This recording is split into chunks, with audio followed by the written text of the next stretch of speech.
ప్రభువు నామమున అందరికీ శుభోదయం. ఈరోజు దేవుని వాగ్దానము ఏమనగా, తిమోతికి రాసిన మొదటి పత్రిక 4వ అధ్యాయము 10వ వచనము. మనుష్యులకందరికీ రక్షకుడును మరి విశేషముగా విశ్వాసులకు రక్షకుడనైన జీవము గల దేవుని యందు మనము నిరీక్షణ నుంచి ఉన్నాము గనుక ఇందు నిమిత్తము ప్రయాసముతో పాటుపడుచున్నాము. సహోదరి సహోదరులారా, క్రీస్తులోని విశ్వాసికి జీవము గల దేవునిలో సజీవమైన ఆశాభావం ఉంది.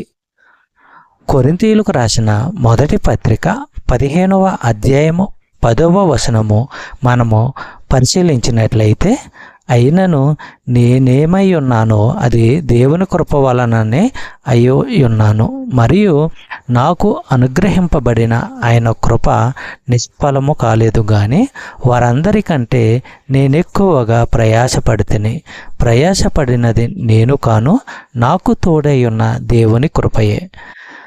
తాను దేవుని సేవకుడిగా క్రీస్తు రాయబారిగా ఉండడము కేవలము దేవుడు చూపిన కరుణ అని వర్ణించశక్యము కాని కృప అని పౌలుకు బాగా తెలుసు. అందరికంటే తాను ఎక్కువ కష్టించి పనిచేశాననడంలో పౌలు తనలో పనిచేసిన దేవుని కృపకే ఘనత కలిగించాడు గాని తనకు కాదు. చెప్పబడిన వాగ్దానము దేవుడు దీవించి ఆశీర్వదించును గాక. ఆమేన్.